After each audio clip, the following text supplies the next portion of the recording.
Oh yeah, welcome. Welcome back to this is a continuation of my DireLands system agnostic dark fantasy campaign setting. Now today, my name is Adam, of course. I'm Adam all the time, but today I'm going to be going over some DireLands fantasy campaign setting adventures and campaigns. And I just want to talk about how I construct campaigns and adventures, and then ultimately what's going to be separating these versus anyone else's campaign, this sort of overarching theme, and then breaking it down into acts and such like that. Now, before we get into that, I do have a couple notes about the setting that are really exciting to me, at least. First and foremost is I've been getting some updates to the music for the theme song. So what you're hearing at the intro, that music, that's FPO. That's for position only. That's placement music.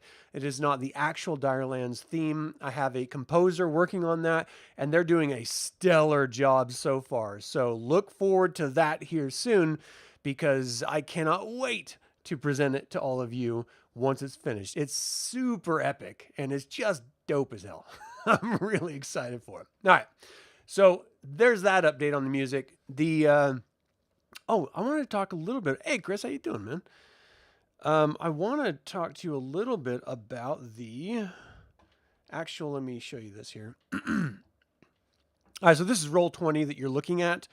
And I want to talk to you about the character sheet and the rules, because the last time I presented these, I hadn't fully developed the character sheet at all, really. I mean, it was just, sort of, again, it was just a basic idea. And what I've done now is completely adjusted it so that it rolls specifically if you're just doing a traditional check for physical, mental, or spiritual, which are the three ability scores that govern the game mechanic for DL6, which is what I'm calling the DireLands rules system. Now, it is supposed to be a very stripped down rule system. It's basically you roll 3 6-sided dice.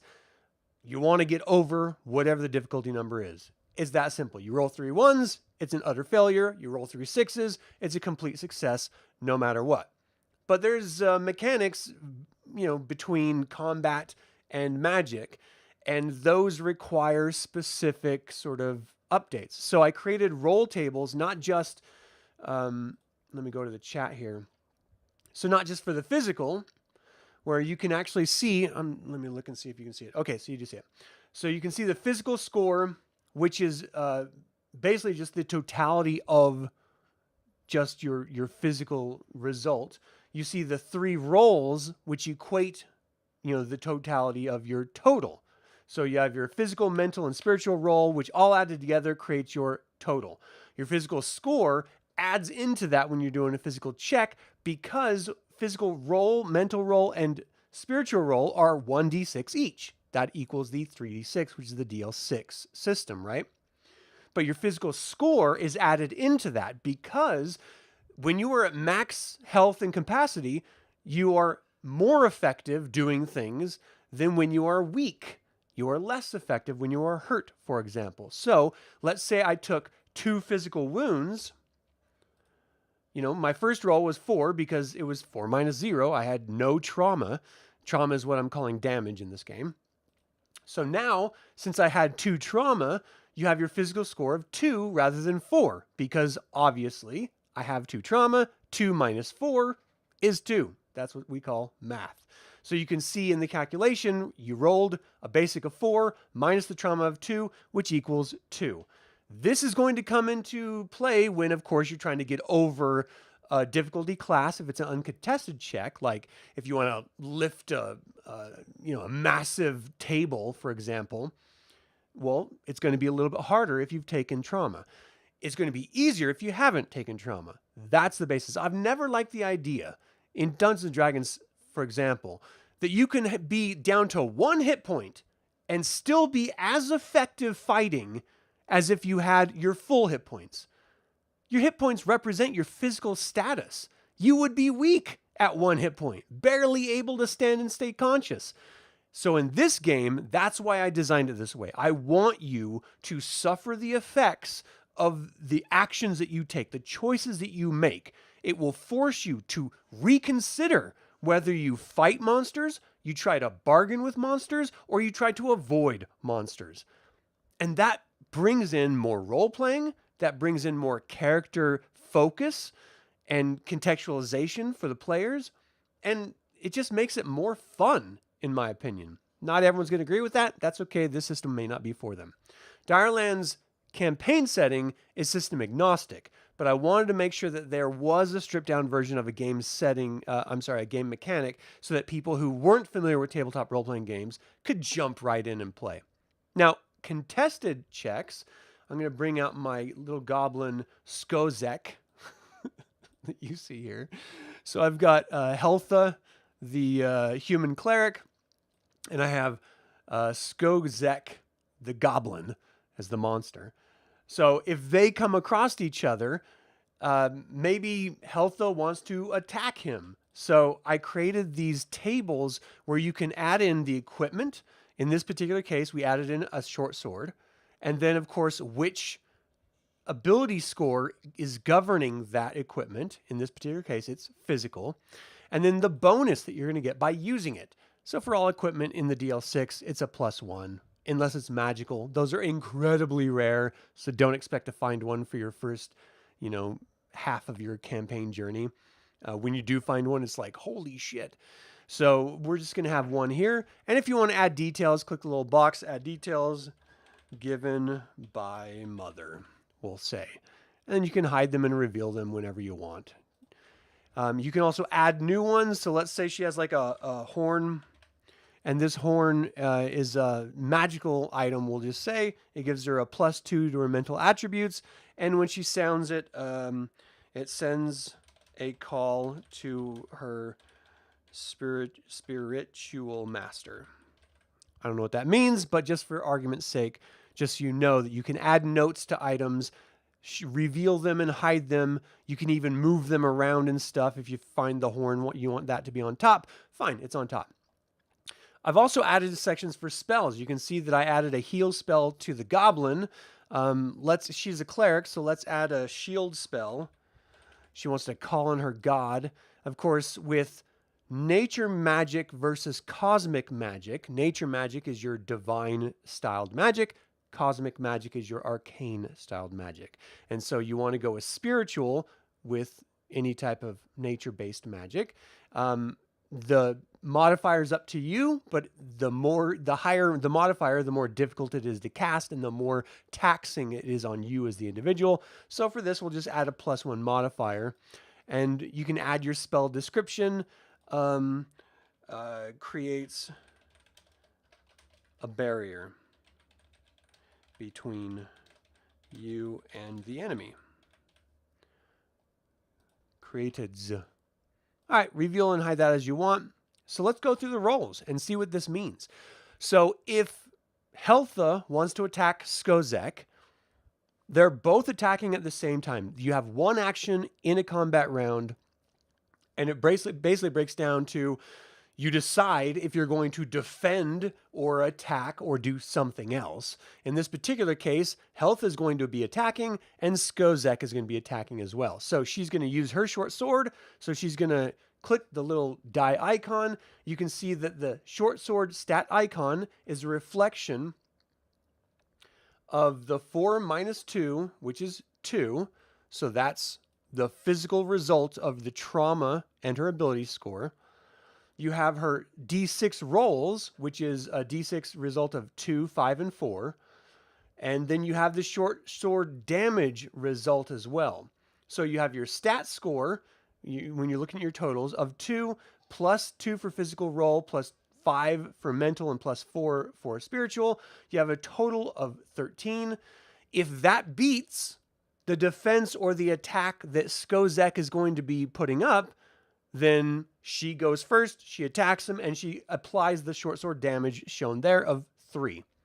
Now that damage is the result of the bonus that the short sword shows and the total of the short sword stat score, which is your physical attribute. So 4 - 2 in this particular example.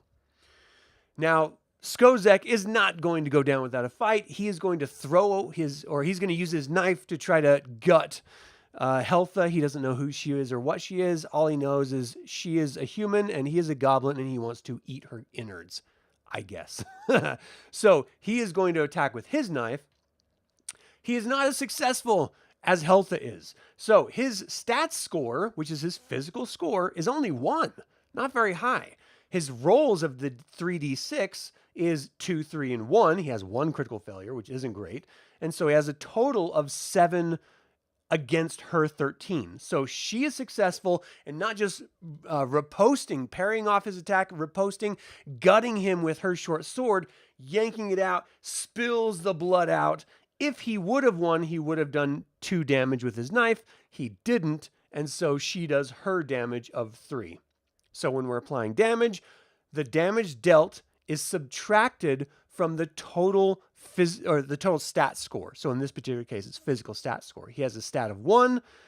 She applied 3 damage. That means he takes 2 total damage because 3 minus 1 is 2, right? So he took 2 damage. That's more than his physical stat score. He is unconscious on the ground. She sees him dead. She spits on his corpse and she walks away. Now let's say that she wanted to put up a shield, for example. Well, she only wants to shield herself, so there's no contesting it. It's really just a difficulty class number. So in this particular case, it's going to be the modifier minus the appropriate attribute, which in this case is spiritual. It's all done for you in the numbers here. So all you have to do, you've already applied spiritual. You already have your modifier of 1 because it's only covering yourself. And so as a DM, I would say, well, the difficulty class is easy because you're not trying to do anything but protect yourself. So she rolls it. You can see the result. The physical stat score is 4. She has a total result of 10. That total result is only applicable if it's going to be affecting someone else or going over a difficulty number. I said that the difficulty number was 5, so she succeeds in throwing up the shield over herself. But anytime anyone uses a spell in DireLands, because it's so powerful and so rare, it takes its toll. So you take 1 trauma. So she takes 1 trauma. Now she's down to 3 for the next time she wants to cast a spell, whatever that may be. And you can see that the shield amount is 5 because it's your spiritual, it's your stat ability score plus the modifier. So if someone was going to try to stab her, they would have to get over that 5 of a shield in order to get through to her personal physical defenses. Again, that's just the benefits of using magic. Of course, it takes its toll. It took the 1 trauma, but she got the 5 shield in front of herself to protect her in case there's an ogre or something later on. Now, because this is stripped down, you're going to have to, as the DM, determine how long it lasts, for example, whether it drops after it takes the amount of damage shown of 5, or whether it stays up for the full combat round. It's not really important. It's really a role-playing aspect, and you're meant to use it to add drama. So as long as you're adding drama, then it's all good. All right, so there's that. All right, so some people have issues with Roll20, but you love it. Granted, you haven't played other online systems, but compared to your graph paper from the 80s, it's amazing. Yeah, Chris. I have fun with it. All right, so I've shown you the basics of how I've built out these character sheets. Of course, you can add in any notes and expand them however you want. You have your profile photo, which is applied from the actual edit function. You have the tokens, so if you're using a virtual tabletop, you can tell which one is yours by looking at your character sheet. You would immediately know. And then you can add and edit and move around. Even with the spells, you can add notes if you want and stuff. All right, so all that is to make it as simple as possible for anyone that wants to use this DL6 system to play DireLands. Now, so I've done a lot of coding and stuff. I'm not a coder, and so I'm pretty proud of those tiny little things that you've seen just now. Not particularly important, but just so you know, pretty proud of them. All right, so we're looking at the actual continent of Fall Est right now. So let's go over the topic of today. Let me see if I can find it, actually. Here we go. All right. So I wanted to talk about campaigns and adventures in this episode. And it's primarily because if you have a campaign setting, you have to have something to involve players in before they understand the context of the campaign setting so that they can understand how to develop their own adventures. So an adventure is typically a series of sessions, like getting together with your friends, and it usually takes anywhere from like 3 to 7 sessions to finish an adventure. I'm just throwing out numbers based on my own experience.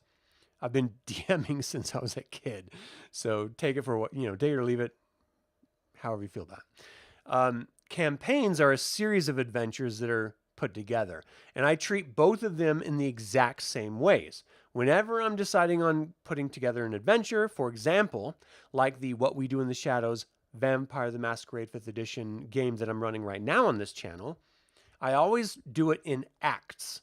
So the overall adventure has 3 acts, and the overall session has 3 acts, but also the overall campaign has 3 acts. So you're going to have multiple sets of acts within a session, within an adventure, within a campaign.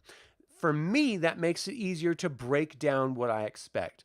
Usually the first act is going to be a build-up of information. The second act is going to be the dramatic reveal of some sort of information or the main challenge. And the third act is going to be some form of a resolution. That's how I've always built my adventures and my sessions, and that's how I'm going to be building these today. So I'm wondering, because I don't expect anyone to be tuning into this unless you like game development or role-playing game development or campaign development. If you like those things, then you're welcome to check this out whenever you have time. And because I just let people know about this briefly, like 20, 30 minutes before I was going to go live, I don't expect anyone to tune in live.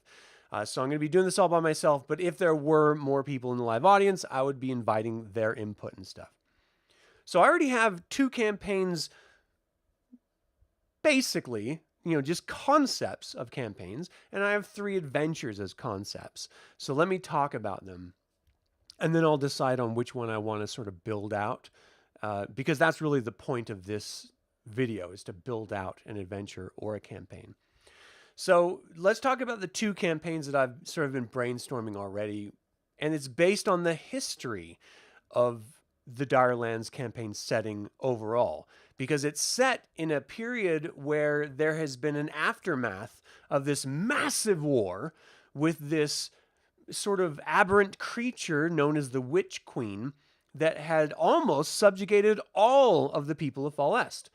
And it was only in the last hour, that sort of 9th or 12th hour situation, where the Triumvirate, which is an order of knights, unified the other nations of Bressus and Calia in order to strike back against the Witch Queen and who dwelt in Locastin. You can see in the map here that Locastin is the northern nation, Bressus is the western nation, and Calia is the eastern nation.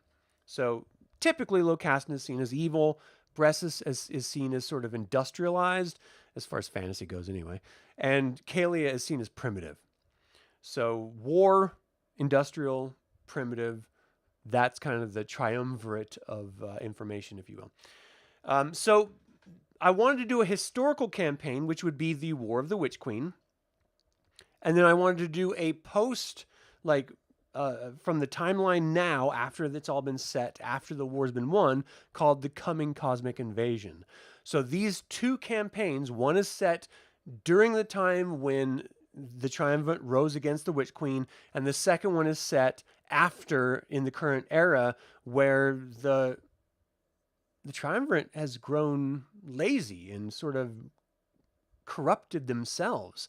And they're sort of resting on the laurels of having won this massive battle and war, or series of battles and war, against the Witch Queen, and believed to have subjugated, or shut her down and subjugated all of her people, reducing them as any semblance of a threat. The Coming Cosmic Invasion is something that is set now that reflects on what's happened before, but sets up explaining and adding context for who the Witch Queen was, what actually happened, how she got into power, where she came from, and what the hell are we going to do about it now when there's no one who's standing on the side of right and justice. You have to stand up against these people that would be your enslavers. What are you going to do? So one is a reactionary campaign set in history, and the other is a discovery informational campaign. Both of them are going to be global as far, well, I wouldn't say global, like national. The entire continent is going to be involved in it. There are other continents, but they're not really involved in this first iteration. They're going to be revealed at later supplements. So, those are two campaigns that are going to be broken down to a myriad of adventures, and I might deal with one of those two today. Or we could just focus on small adventures, which are not grand in scope, but have serious consequences for regions or peoples or concepts. For example, one of them is called Stop the Spread. This has nothing to do with COVID. The wildlands are spreading in this Kalia-based adventure. The heroes will need to ingratiate themselves with the locals, venture into the wildlands, and communicate with the Fae therein to discover the cause of the spread and stop it. So when I'm talking about, and let me just show you the campaign source book really quick. When I'm talking about the nations of Falest, we do have Bressus, of course, Kalia, and Locastin. But we also have a sort of unregulated wildlands. Now, this is locations which no nation has been able to tame, and they sort of fluctuate, they ebb and flow with their borders, and they sort of live outside of the structured reality that all of the mortals of Falest exist in. And that makes it a little bit more challenging to try to contextualize for nations or control, especially. So if we run into a situation where the wildlands in Kalia specifically are spreading and are overtaking other tribal borders, and there's nothing the tribes can do against it to stop it, well, it's going to affect a whole semblance, because some of these tribes, these First Nations people, believe that the wildlands are the realms of the gods. So they don't want to strike against them. And in some cases, they sort of revere these areas as pure and untamed, meaning that's the natural state of Kierdvonig, which is the name of the planet.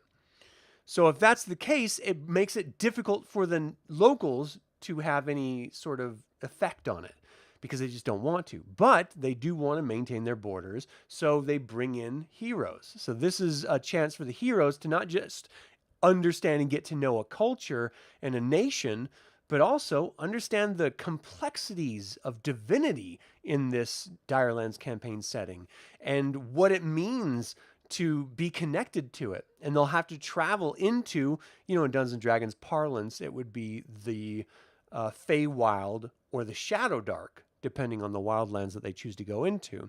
But in other sort of campaign setting parlance, or game system parlance, it would just be like extra dimensional areas or, ethereal realms, for example, in order to deal with the problem. So this not just sets up the players with the world, but it also shows them outside of the world. And so it makes this really interesting cosmic adventure for them.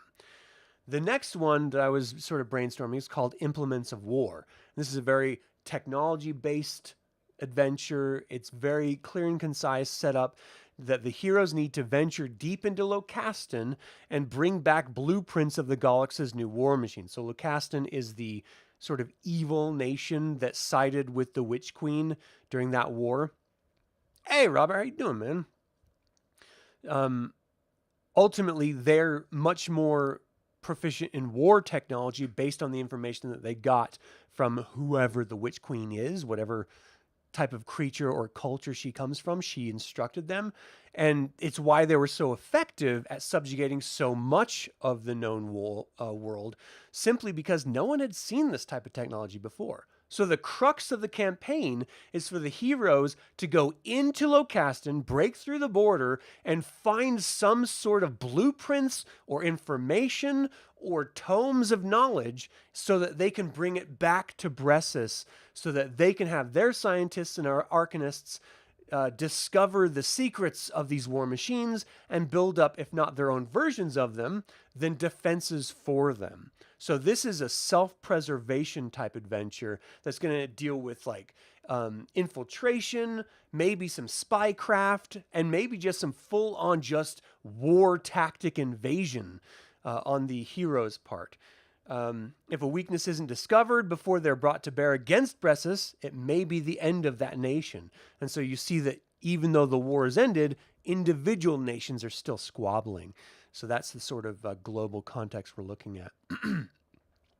The third adventure that I'm considering today to explore is called Traitor Among Us.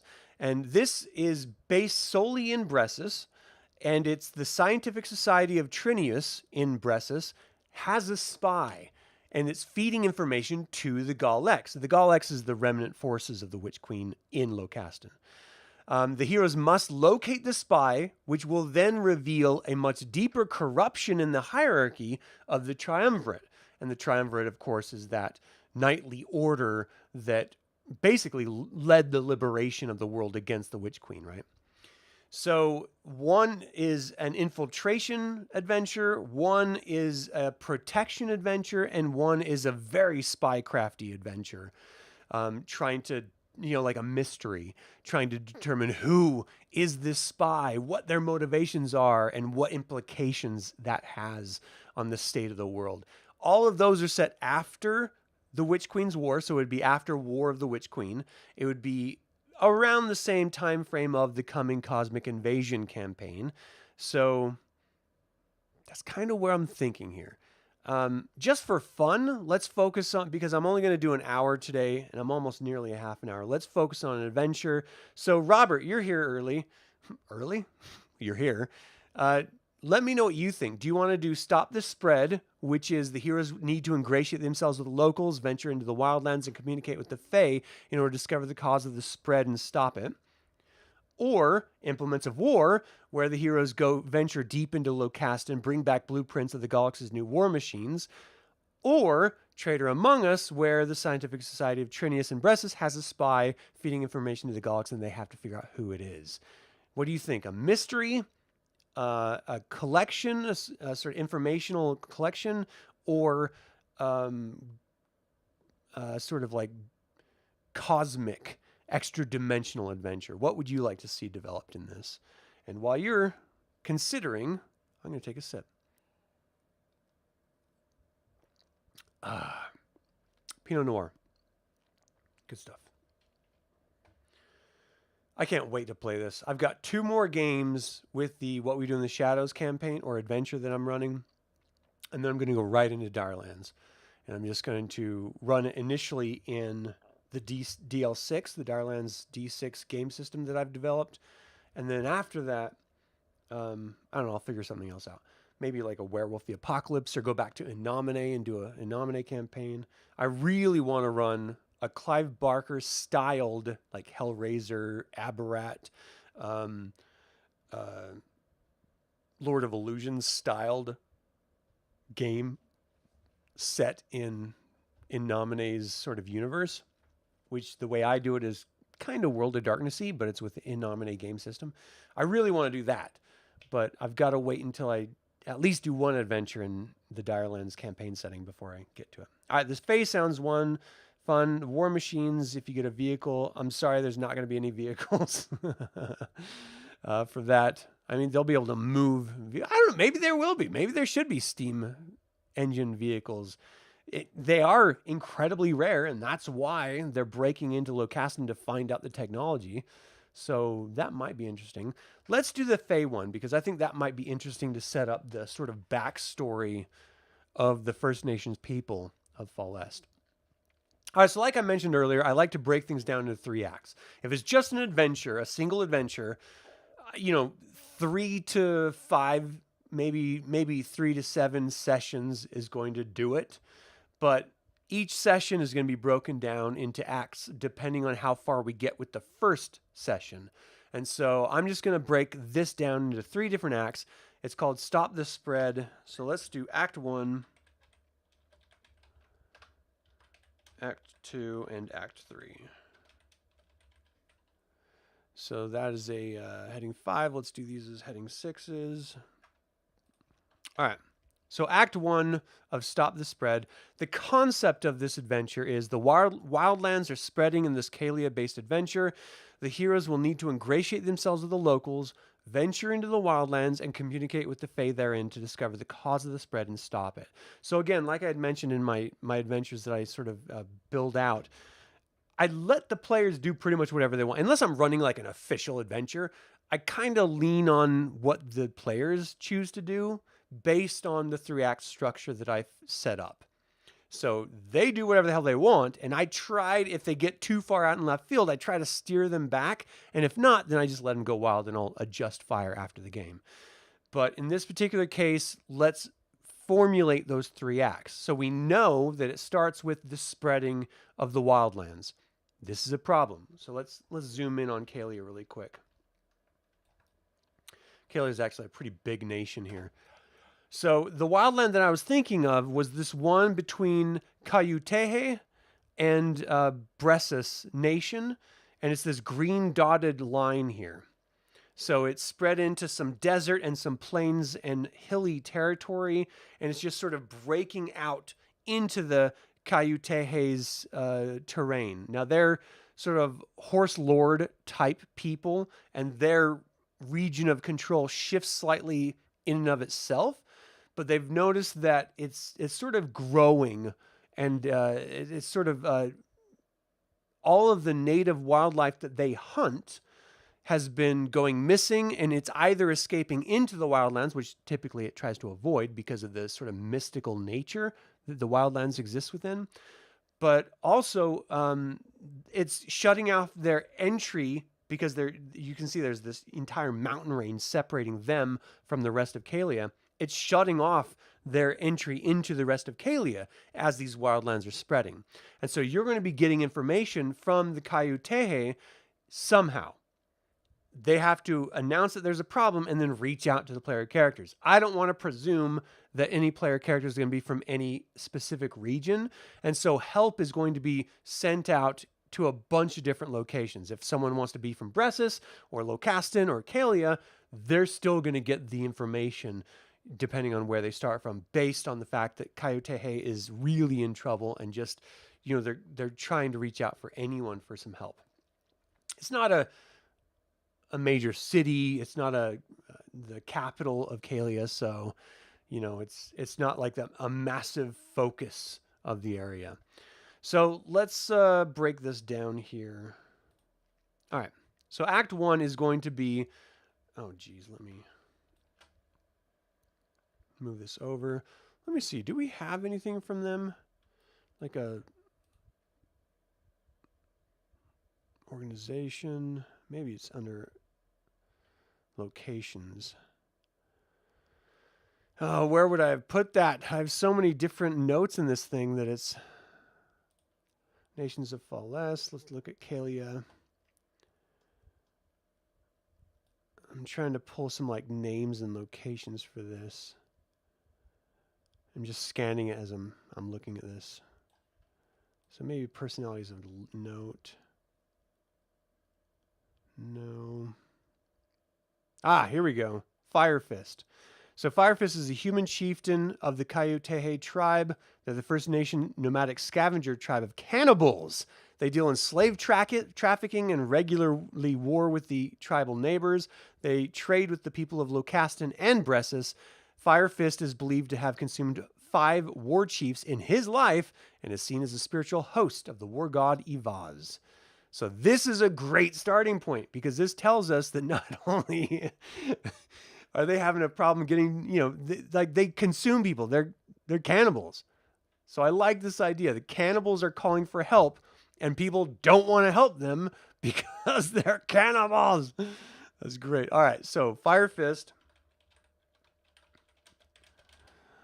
I'm just going to copy and paste the name so I don't have to try to remember the spelling of the Cayutehe tribe.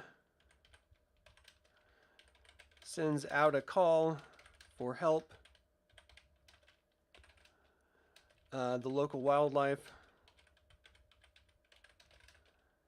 and trade routes are closed off due to the Wildlands insurgents. So we have our setup. They need help. People don't want to help them because they are a violent, slaving, cannibal tribe of nomadic warriors. So clearly that presents a problem. So the hook to get players to actually want to help them, because they seem like an overtly evil group, is that the Wildlands are in danger. Why are they spreading out? They shifted their borders normally. That's like a normal thing. But at this point, it's like closing off wildlife. It's shutting off trade with other people. This could be a problem because Locastin clearly needs slaves. Kalia, sometimes they traffic in slaves. And Bressus, well, they definitely traffic in slaves, like ancient Rome, for example. Eat me, baby.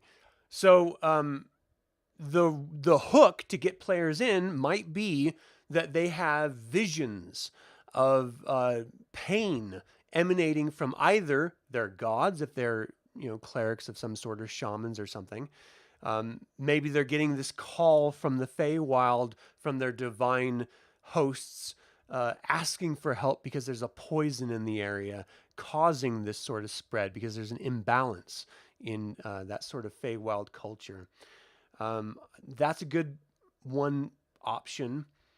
Another hook in would be that they're literally enslaved right now. And they're telling their slavers, like, look, if you need people, clearly no one's going to help you.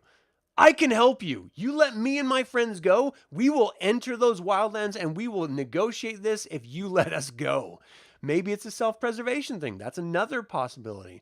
Maybe it's a culmination of these two. So one possibility is PC. So let's do a PC hook. Let me just add in some bullet points here. So we've got gods call out for help. We've got their slaves. Oh, you turd. They are slaves looking for freedom. What else? Perhaps they're part of a sort of cosmic order, like in Bressus, they see cosmic magic or arcane magic as a science, like old school arcana.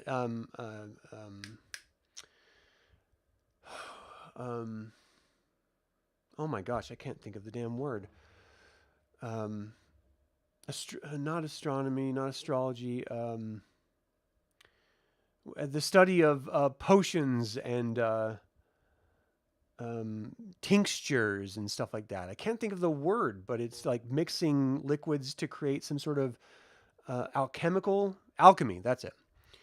So maybe it's an order in, thanks, Robert, in Bressus, like maybe it's an order of monks or scientists that are looking for some sort of information about the Wildlands in order to further their study in alchemy. Getting samples from the Wildlands would be a great excuse to go help out this chief, because not only are you going to then be approved to enter their wildlands from their borders, but then if you bring something out, it's not going to be a problem, because that's what you were set out to do. You're going to be helping them in the process.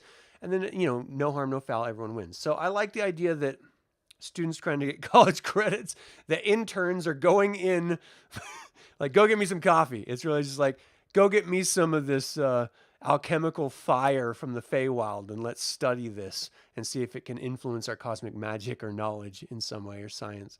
I kind of like that idea too. So perhaps it's scientists looking to study the wild.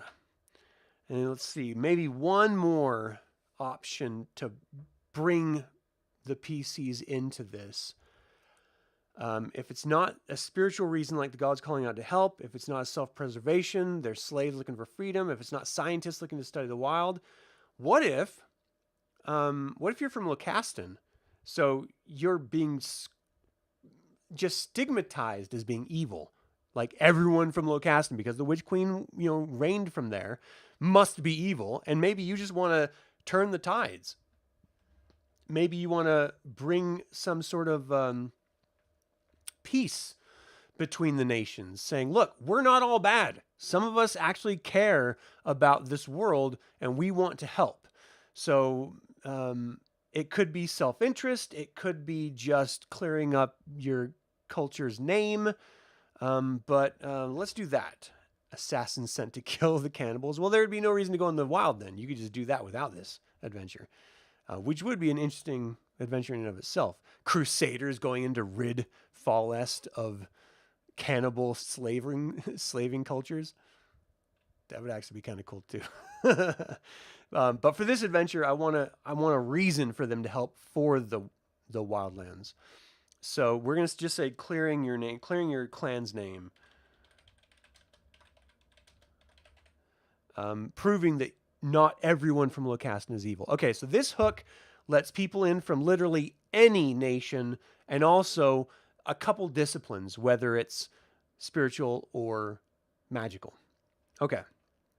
Great hooks to bring them in. So Act 1, Fire Fist of the Keutehe tribe sends out a call for help. The local tribes, local wildlife and trading routes are closed off due to the wildlands insurgents. We have a reason for the PCs to answer the call. So they're going to then have to travel. Let's see. PCs travel to Kalia and address the chief. This is going to be a problem in of itself because you're going to have to prove to the chief that they can trust you. So there's going to be some trials that this chief is going to force you to engage in that are customary to his culture. Now, you may have to eat long pig. I'm just putting it out there as a possibility. If you're squeamish, do not enter here.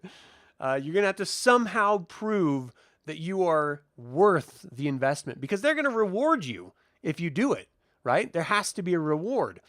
Now, what this reward is, it depends on why you came in to help. If you were a slave, it's for your freedom. If you're coming in for spiritual guidance and such, you get free passage to this wildlands through the Keutehe tribe, which would be great, especially if they're slavers and cannibals. You want to travel here without being eaten or enslaved. So you get a medallion, some sort of item of renown that admits you passage through their lands. As long as you reveal it, they will let you go or leave you alone if they capture or somehow harass you. So I like that. So let's do reward is freedom, some sort of item of renown. And then what would another one be? Magic items are incredibly rare. So having a magic item based on an adventure might be an interesting way, like the end of the adventure. You know, they reward you with an item of their renown from the people who came before, as they refer to them. Maybe they have... I like the idea of these being like sort of Attila the Hun styled culture, but with a cannibal bent to it. So maybe it's an ancient bow. Maybe it's a promise to aid you in the future. That's always a good one. A promise of aid. Good idea. Or I do like the idea of an item. So I'm going to throw an item out, but I'm not sure what. What if it's... Okay, this would not be too unbalancing, I don't think. What if it's a bridle? It's just like maybe they were the first ones to command horses and start breeding horses for riding in Kalia's myriad of tribes. If they were the first, maybe they have this ancient bridle that helped them. So this bridle will not only, if used and applied to a horse, will make the horse go faster. They can run further, and it sort of protects them from like endurance, the effects of exhaustion.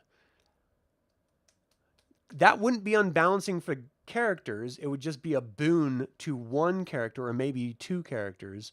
But it would be a significant bonus because you can go further and faster than anyone else. You could escape if you need to escape.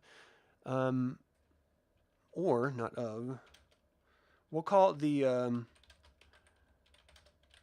the Bridal of Juhuan.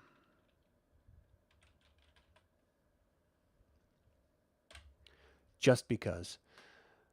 So I like the idea of that as well. So we have a bunch of different, depending on how the adventurers, the heroes come into this campaign or this adventure, it will determine the reward. So you have a couple different options based on your own characters, your own players, and the game that you want to run, and however balanced you want it to be or unbalanced. It's sort of up to you. All right, so we have the hook, we have the reason, we have the benefit. Now for the players to actually get in there. So the players are going to have to travel to Kalia to answer this call, and they're going to have to show that they're capable of doing this in order to even allow this tribe to let them in their area and then act on their behalf. You have to be better than them, or else they'll just do it themselves. They don't need your help, right? So there's going to be tests of strength, tests of wit, and tests of spirit. Now, these are, of course, lining up with the 3 attributes that make up the DL6 campaign setting, but if you're running this in a different game setting, then you can just apply it to, whatever. So we're going to say feats. It's going to be like Festivus. It is time for the feat of strength. Feats of strength, intellect, and spirit, or spirit. Now, the form that those take, I kind of want to leave a little bit up to the dungeon master, but let's just say for the physical strength, I mean, what if it's wrestling? Just something as simple as, no, physical, we want it to be a form of jousting that turns into wrestling. Okay, so here we go. We're going to do jousting, wrestling. Now, what this means, and this is for the physical, of course. Hold on. Physical. So Cabertos is a good one. So because this is a horse lord sort of culture, the jousting is going to be a little different. So you come at each other and you have to literally leap, and one of you has to unseat the other from the horse. Now, maybe you don't leap off the horse. Maybe you just reach out and grab them and try to wrestle them to the ground. But the point is to get them off their horse with nothing but your own physicality.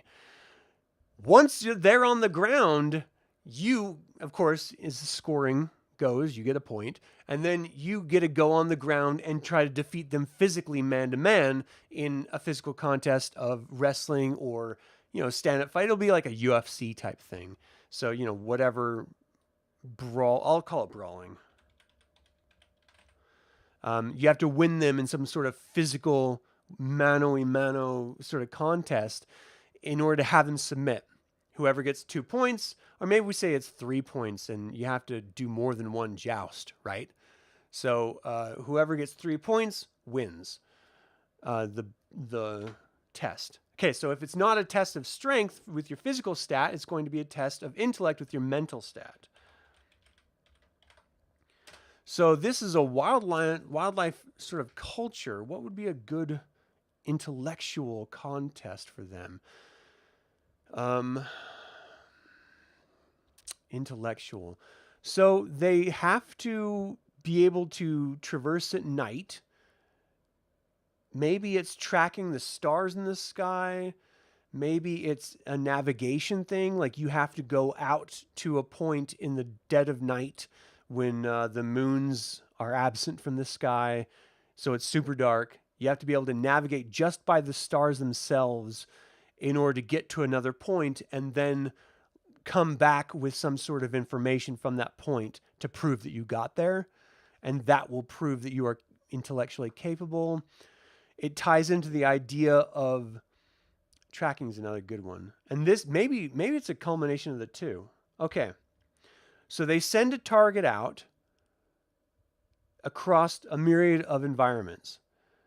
You have to be able to track them during the day through signs on the ground, traditional tracking, and through night, through the sky itself.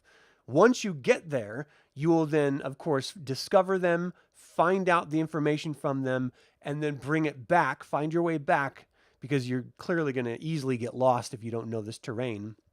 You'll have to be able to find your way back, so you'll have to have noted where you are, your position in the sky in the day and or night with, terrain features. I learned how to do this in the military. And then you deliver the information and you've succeeded. So I like that idea. Good idea, Robert. So it's going to be tracking during day and night, and then retrieve information.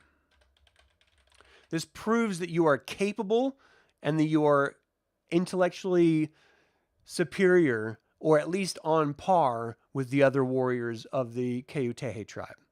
I like that. Maybe it's like a spirit quest. Well, that's going to be the next one, because we have spiritual.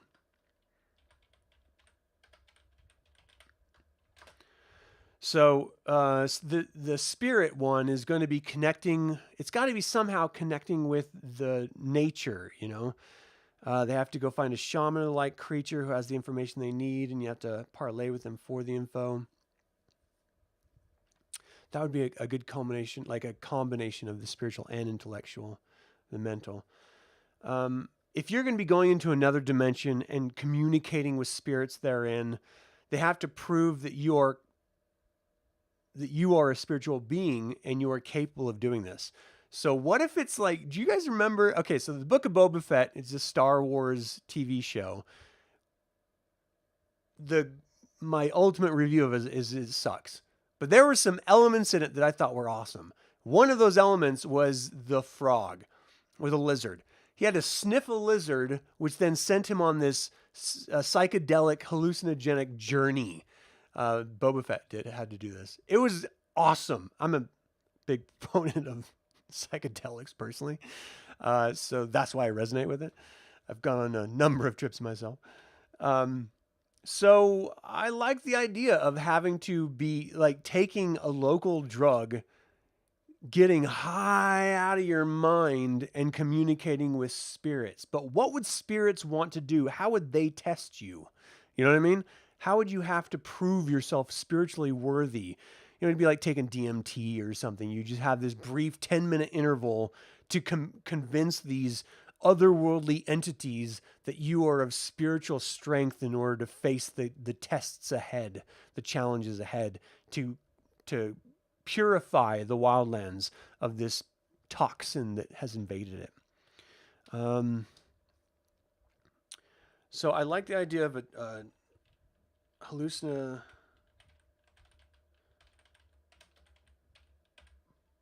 slash vision quest, if I could spell that word. And then that will, of course, lead to, let's see, what would the gods want to know? They want to get inside of you. So this is where the DM is going to have to do a lot of work on getting into the psyche of, he's going to have to like have a one-on-one with someone in this party of adventurers to really get into the character, to find out what that hook is. So maybe it's something that they lost. Maybe, maybe they were a twin and one of the twins died in childbirth, but they always felt this loss. Maybe it's getting over that psychological damage that they have been suffering under. Maybe it's a sense of healing themselves from a lost parent or some other form of trauma that they experienced, to sort of purify themselves. Maybe it's just an act of properly prostrating themselves in the face of a god, to prove that they understand the awesome nature of these beings, that they will never understand who and what they are or why they do the things they do, but just that they recognize them, as being influential in the universe, and they want to support them in some way or carry their word forward. Yeah, only the penitent may pass. That's a great one from Last Crusade. I like the idea, but there has to be some sort of like challenge, and you can do that through a series of like skill tests and stuff like that as the DM.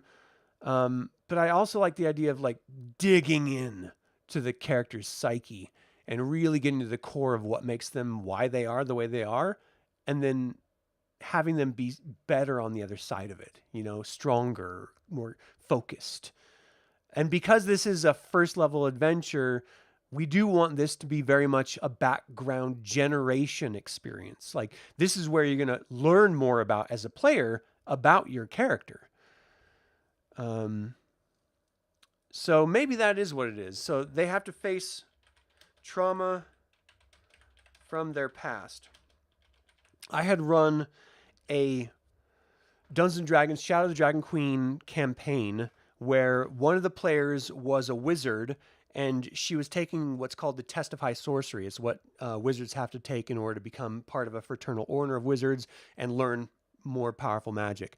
Part of it, what I wanted to do was that there was an antagonist. It wasn't like the main antagonist, but it was an antagonist in the campaign that she had known as younger, and that he had actually raped her. And so I wanted to have her face him in the test and sort of force him to own up to the fact that he violated her, and to have her emotionally get over that violation. This is an incredibly difficult thing to try to tackle for anyone, whether you're a boy or a girl. But it would be an incredibly powerful experience if done properly. And so I had a one-on-one with this player, and he straight up said, like, I don't feel comfortable doing this. This is too much for me to handle. I'm a guy. I don't know. I can't even imagine what that would be like. And I don't want to pretend on a game to do something so serious and so traumatic. And so I was just like, all right, I respect that. We'll try something else. And so I sort of adjusted a little bit so it wasn't so visceral.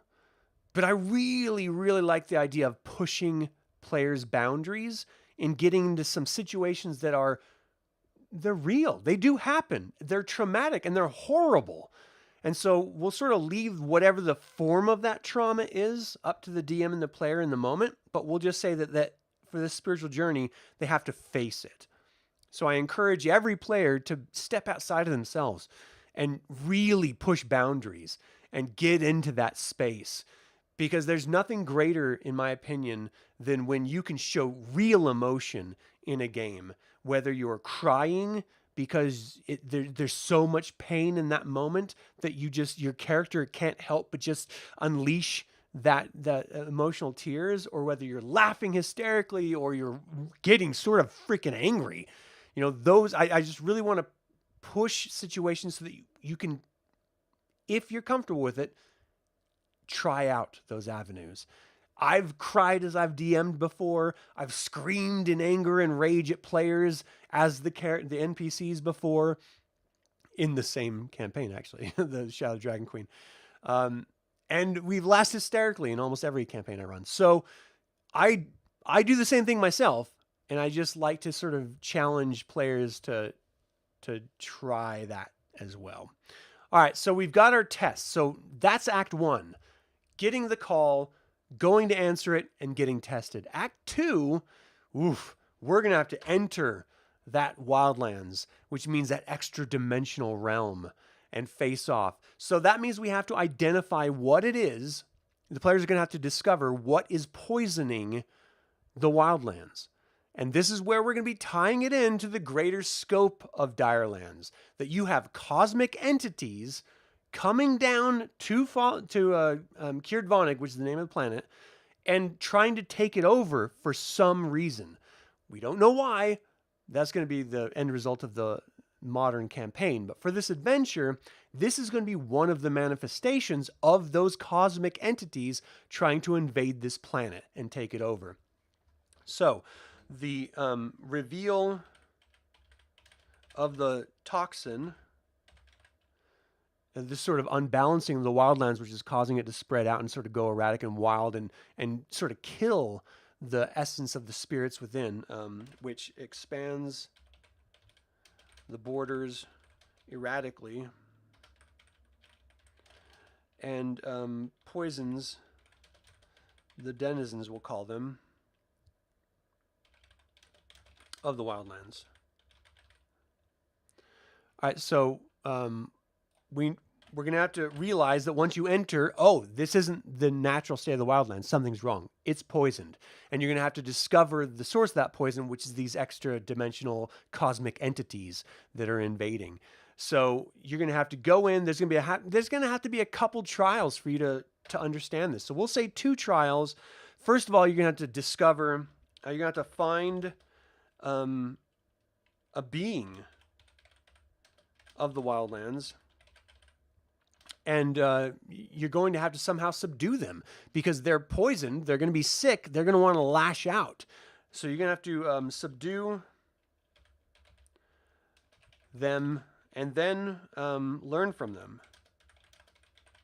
Now, the trick about all of this is that you can't tell the players what to do. So if they have it in their head that they have to go into the wildlands and murder everyone, they're just going to make it worse. And they're not even going to realize it. So you're going to have to leave hints for them along the way that when they break into the wildlands and they have their first encounter, that this is clearly not whatever the entity is, a spirit or a creature of some sort, that this is not their natural state of being.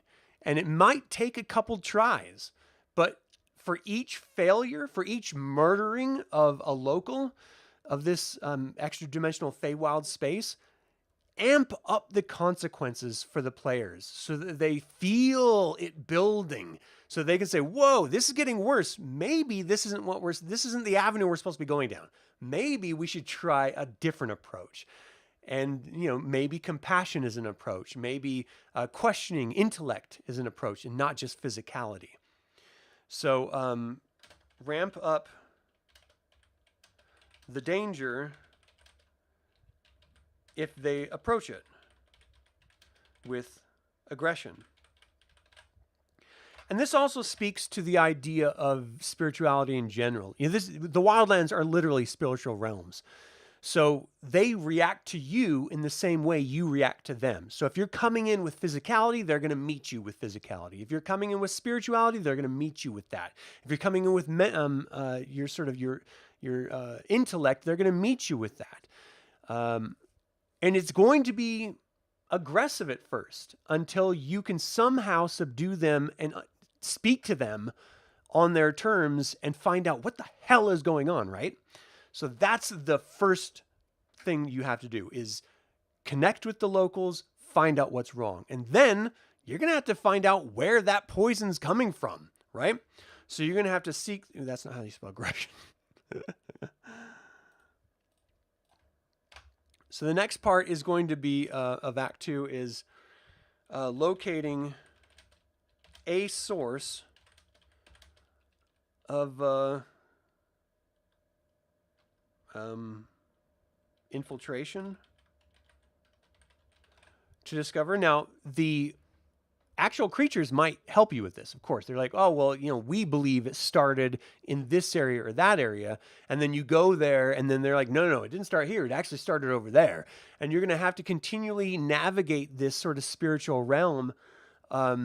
So you're not only going to be facing creatures that are willing to help you once you have pacified them or cleansed them in some way, but you're also going to have to face off against real aggressive environments that don't care who and what you are. They're just reacting naturally. So whether it's man-eating plants, for example, or spiritual leeches that want to, sort of suck you dry of your essence. These are the different types of creatures that you might run across, and they're great options for skill challenges, not to mention just regular terrain and varying it so dramatically because this is a spiritual realm. You can do whatever you want. Have it be wild and crazy, right? So looking at the source of infiltration through environmental, creature, adversity, and fauna challenges. So I can outline a number of them ultimately, with this adventure. But for now, that'll be our baseline for me to go off of. In order to find the toxin, you're going to, this what's poisoning this wildlands. You're going to have to go through a number of different challenges, and then of course when you discover it,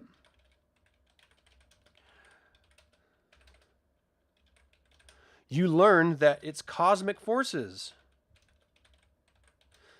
has invaded through the Feyland. They failed with the Witch Queen to come through with reality. Now they're trying the back door. They're trying to get in through these wildlands rather than through reality. And that causes a whole other problem, because how does a people fight a cosmic force that's coming in through extra dimensional means? Like, that's just like great food for adventuring. So you learn, and you actually see one of these entities, which once you report back to wherever your home base is, or maybe it's Coyotehe's tribe, they're going to reveal that sounds an awful lot like the Witch Queen, and that's going to key the players into the fact that, oh, we're not just dealing with an isolated incident, there's a grander thing going on here, which then ties into the entire campaign setting and the entire narrative that it's based on or built on. So cosmic forces invaded, and you actually see one. You see one. Now, again, this is a low-level adventure, so you can't face off against massive cosmic forces. So the resolution in Act 3 is going to have to be something relatively simple. But this is the danger act, right? Empire Strikes Back, Dragons of Winter Night. There are serious problems that happen, and you have serious troubles to get over, and there is just danger everywhere. So Act 3 is the resolution and fight. So you're going to have to figure out a way how to close off the entry to the cosmic beings. I'm going long, but I'm almost done. We're in Act 3, so we can do this. So first of all, you know what the problem is. You know how it's affecting things. Maybe a couple ways to do it is maybe you enlist support from the locals. You have to purify them and then enlist their help. So enlist local creatures. Maybe another avenue would be figure out a way environmentally to close off the barrier. Maybe you're tapping into some sort of divine power that is sort of been tamped down or hidden due to the obstruction in the wilderness, in the wildlands, that once you clear that obstruction, so open a spiritual pathway is another option to stop the beings. Enlist local creatures, open spiritual pathway, and let's see. So we've got a physical approach, we've got a spiritual approach. Let's talk about a mental approach. How would we mentally twist and stop the... Yeah, definitely close the portal, but I mean, how do you do that with intellectual means, like sort of arcane means? Do you have to visit a few different locations and manipulate the cosmic connections therein in order to close that portal? That might be it. So you close portal through arcane locations in the I'm saying Feywild. That's the D&D equivalent of what the Wildlands would be. In the Wildlands. So I like that idea. I'm going to have to sort of work out what that means. Because this is Kalia, and the Wildlands is a very primitive sort of like before, it's the nature manifest. So it's got to be something obscure like fairy rings, or maybe even standing stones, or you have to bring into alignment some sort of event So you have to do it at a specific time, which means that you have to suffer for a certain amount of time before that, alignment happens, and then you can enact the power in order to close the portal. So let's see, close portal through arcane location / alignments. Maybe put up a barrier that prevents anything else in. Yeah, I mean, closing the portal and putting up a barrier is a very similar concept. I like the idea of putting up a barrier tied into the opening a spiritual pathway, because if you can open a spiritual pathway to the gods, they can help you put up a barrier to prevent the entry. So that would go good with that one, I think. So open a spiritual pathway to create a barrier,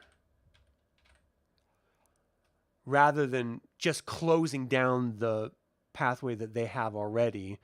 It would be almost like a band-aid. So we have our physical, mental, and spiritual options that players can seek. And of course, if any player comes up with a very creative way of doing it, let that be the way they do it. Because you don't want to stop creativity. You want to foster it in your games. And if that means going off script, then for fuck's sake, get off script. Because it's much more interesting if players exercise their creativity than you foisting yours, in my opinion, anyway. All right, so now that we have a means and we the sort of the ways that they could possibly stop this thing, in Act 3, they're going to have to then, of course, do that. Then they go back to Kaiotehe and they show some evidence. So provide evidence of its closure. And that could come in the form of an item or a bit of knowledge or some sort of artifact or some sort of factoid of truth from the denizens of the wildlands to provide to the Firefist chieftain so that he is convinced. And maybe it's not Firefist, maybe it's his shaman, depending on how you close it. You find the equivalent individual of their tribe and show that proof to them that yes, it is safe. They're going to see the slow closing and shifting of the wildlands border, so they're also going to see that as evidence as well. So once you prove that you've done what you said you're going to do, providing evidence of the closure, you get the reward. And then of course you learn more information. Or a nugget, learn seed of information.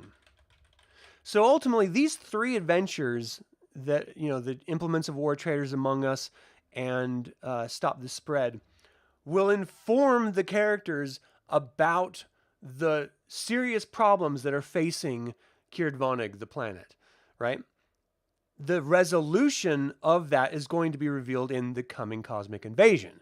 So you can either discover about these cosmic entities through any one of these adventures, or you can discover them through the campaign of the coming cosmic invasion. Different avenues to the same information, to the same major cosmic event, which is going to be the culmination of that campaign, the coming cosmic invasion. I'll come up with a creative name on that. Just for now, that was like a stand-in, so I understood what it was about.